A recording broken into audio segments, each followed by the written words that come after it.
നമസ്കാരം. നാരായണ ഗുരുവിൻ്റെ ആത്മോപദേശ ശതകം 100 ധ്യാനങ്ങൾ. ധ്യാതാവ് ഗുരു നിത്യചൈതന്യയതി. ധ്യാനം 71. സവനമൊഴിഞ്ഞു സമത്വമാർന്നു നിൽപ്പീല അവനിയിലാരും അനാദിലീലയത്രേ. അവിരളമാകുമിതാകവേ അറിഞ്ഞാൽ അവൻ അതിരറ്റ സുഖം ഭവിച്ചിടുന്നു. നമ്മുടെ ജീവിതത്തെപ്പറ്റി ഭഗവത്ഗീതയിൽ പറഞ്ഞിരിക്കുന്നത് ആദിയും അന്തവും എന്തെന്നറിയാൻ പാടില്ലാത്തതും മധ്യം മാത്രം അറിയപ്പെടുന്നതുമായ ഒരനുഭവമായിട്ടാണ്. ഓരോന്ന് വരുന്നു, കുറച്ചു സമയം അനുഭവത്തിലിരിക്കുന്നു, മറഞ്ഞു പോകുന്നു. കാലത്തെപ്പറ്റി പല സിദ്ധാന്തങ്ങളുമുണ്ട്. ഇവിടെ പ്രസക്തമായിരിക്കുന്നത് കേവലം താത്വികമായ ഒരു അവലോകനമല്ല. നാം ഇപ്പോൾ ഇവിടെ ഓരോന്നും എങ്ങനെ അനുഭവിക്കുന്നു എന്നുള്ളതാണ്. ഭാവിയുടെ സാധ്യത വർത്തമാനത്തിൽ യാഥാർത്ഥ്യമായിത്തീരുന്നു. അത് വേഗം തന്നെ ഭൂതകാല സ്മരണയായി പരിവർത്തനം ചെയ്യുന്നു. അതിനെയാണ് ഇവിടെ സവനം എന്ന് പറഞ്ഞിരിക്കുന്നത്. ഓരോന്നും ജനിച്ചു കൊണ്ടിരിക്കുന്നു, മറഞ്ഞുകൊണ്ടുമിരിക്കുന്നു. ബൃഹദാരണ്യകോപനിഷത്തിൽ ഇങ്ങനെ ഉണ്ടായി മറയുന്ന 3 വസ്തുതകളെപ്പറ്റി പറയുന്നു. വാക്ക്, മനസ്സ്, പ്രാണൻ. അവയെ യഥാക്രമം അറിഞ്ഞത്, അറിയുവാൻ ആഗ്രഹിക്കുന്നത്, അറിയപ്പെടാത്തത് എന്നും വിശേഷിപ്പിക്കാം. മനസ്സിൻ്റെ സ്ഥാനം അറിവിൻ്റെയും അറിവില്ലായ്മയുടെയും മധ്യത്തിലാണ്. അതുപോലെ തന്നെ മനസ്സ് ബാഹ്യവിഷയങ്ങളുടെയും അന്തരസ്ഥമായ പ്രേരണകളുടെയും നടുവിലാണ് പ്രവർത്തിക്കുന്നത്. മനസ്സിൻ്റെ പ്രവർത്തനത്തിന് കാരണമായിരിക്കുന്ന പ്രാണൻ എന്തെന്നോ അതെങ്ങനെ പ്രവർത്തിക്കുന്നു എന്നോ അഭ്യൂഹങ്ങൾ നടത്താം എന്നല്ലാതെ നേരിട്ടറിയുവാൻ നമുക്ക് കഴിയുന്നില്ല.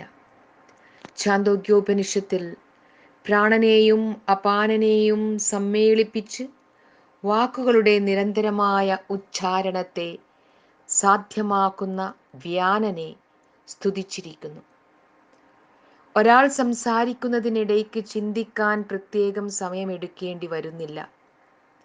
അങ്ങനെ പ്രാണന് മനസ്സിനോടെന്ന പോലെ തന്നെ വാക്കിനോടും നേരിട്ട് കാരണരൂപത്തിലുള്ള ബന്ധമുണ്ട്.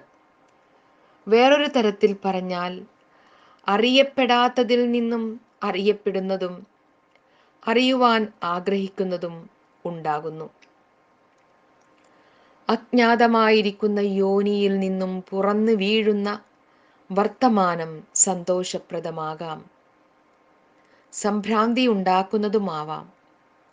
എന്തായിരിക്കുമെന്ന് നേരത്തെ പ്രവചിക്കാൻ പ്രയാസം. അതുളവാക്കുന്ന ദുഃഖത്തെ ഒഴിവാക്കാൻ 2 ഉപായങ്ങളുണ്ട്. ഒന്ന്, ഇതെല്ലാം അനാദിയായ ലീലയാണെന്നറിയുക. മറ്റൊന്ന്, ഇതിനെ ആകവേ അറിയുക. ഇതെല്ലാം ഒരു ലീലയായി അറിയുന്നു എന്ന് പറയുന്നിടത്ത് അനാത്മാവിനെ നാം അറിയുകയും വിലയിരുത്തുകയും ചെയ്യുന്നു. ദുഃഖസത്യമായ ദ്വൈതം നിലകൊള്ളുന്നത് ഞാൻ എന്നും ഞാൻ അല്ലാത്തതെന്നും പറയുന്നതിനിടയ്ക്കാണ്. നമ്മുടെ മുൻപിൽ ഒരു മറവുണ്ട്. അതുകൊണ്ട് ഒന്നിനെയും ആകവേ അറിയുവാൻ കഴിയാതെ സാപേക്ഷമായ അറിവിൽ മനസ്സ് കുടുങ്ങിപ്പോകുന്നു. ശാസ്ത്രങ്ങളും ഗുരുക്കന്മാരും ശ്രമിക്കുന്നത് ഈ മറയെ എടുത്തു മാറ്റാനാണ്.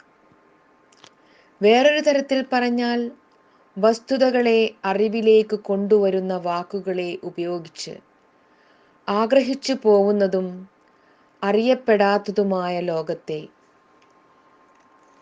അറിവിൻ്റെ വെളിച്ചത്തിൽ കൊണ്ടുവരാനാണ് നാം സദാ പരിശ്രമിക്കുന്നത്.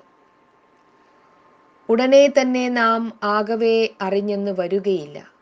എന്നാലും നമുക്ക് നമ്മുടെ കൺമുൻപിലും മനസ്സിലും ഒരു ഘോഷയാത്ര പോലെ പോയിക്കൊണ്ടിരിക്കുന്ന വിഷയങ്ങളെയും പ്രതിഭകളെയും അവയുടെ വൈകാരികമായ സംബന്ധങ്ങളെയും ഒരു നിഴൽ നാടകമെന്നതുപോലെ എണ്ണുവാൻ കഴിയും. പന്തു കളിക്കുന്നിടത്തും, മല കയറുന്നിടത്തും, ഗുസ്തി പിടിക്കുന്നിടത്തും, ബോക്സിംഗ് നടത്തുന്നിടത്തും ആപത്തുകൾ ഉണ്ടാകാറുണ്ട്. അതുകൊണ്ട് ഈ പരിപാടികൾ വിനോദങ്ങളല്ലാതായിത്തീരുന്നില്ല. ഒരു വിനോദമായി എണ്ണുമ്പോൾ അതിൽ വരാവുന്ന മരണവും ലീലയുടെ ഭാഗമായി തീരുന്നു. സ്നേഹിതന്മാർ അവരുടെ അഗാധമായ സ്നേഹം അനുവദിച്ചു കൊടുക്കുന്ന സ്വാതന്ത്ര്യം ഉപയോഗിച്ച് പരസ്പരം ഭർഷിക്കുകയും പരിഹസിക്കുകയും ചെയ്യുന്നതിൽ ആരും പരിഭവിക്കാറില്ല. അതൊരു ലീലയായിട്ടെടുക്കുന്നു. നമുക്ക് മാരകമായ ക്ഷയരോഗത്തെയും ഹൃദ്രോഗത്തെയും അർബുദത്തെയും ഒരു ലീലയായി കാണുവാൻ കഴിയുമോ? പലർക്കും അത് കഴിയുന്നുണ്ടെന്നുള്ളതാണ് വാസ്തവം. എന്നല്ല, നാം ആ രോഗത്തെ ചിലപ്പോൾ മറ്റുള്ളവരുടെ ശ്രദ്ധയിൽപ്പെടുത്തി അവർ കാണിക്കുന്ന ദയാവായ്പിൽ സന്തോഷിക്കാറുമുണ്ട്. ദാരിദ്ര്യത്തെ ഒരു വ്രതമായി സ്വീകരിച്ചിരിക്കുന്നവർക്ക് അതും ആനന്ദദായകമാണ്. ജലാലുദ്ദീൻ റൂമിയുടെ മുദ്രാവാക്യം കോട്ട്, ദാരിദ്ര്യം എൻ്റെ അഭിമാനവും അപ്രശസ്തി എൻ്റെ അഭയവുമാണ് എന്നായിരുന്നു. ഇനി ആകവേ അറിയുന്നതിനെ പറ്റി പറയാം. എല്ലാറ്റിനെയും ലീലയായി കാണണമെങ്കിൽ കണ്ടുകൊണ്ടിരിക്കുന്ന ആൾ പക്ഷപാത ബുദ്ധിയില്ലാത്ത സാക്ഷിയായിരിക്കണം. നിരഞ്ജനനായ സാക്ഷിക്ക് അറിഞ്ഞതും അറിയപ്പെടുന്നതും അറിയുവാൻ പോകുന്നതും സമഭാവനയോടുകൂടി കാണുവാൻ കഴിയും. ഏകത്വബോധമുണ്ടായാൽ അഭയമായി, ദുഃഖം ഒഴിഞ്ഞ് ആകവേ അറിയുന്ന മനസ്സ് ശാന്തിയുടെ മൗനഘനത്തിൽ ആമഗ്നമായിത്തീരുന്നു. അപ്രകാരമുള്ള മൗന സമാധിയുടെ സൗരഭ്യം എന്നും നിലനിൽക്കും.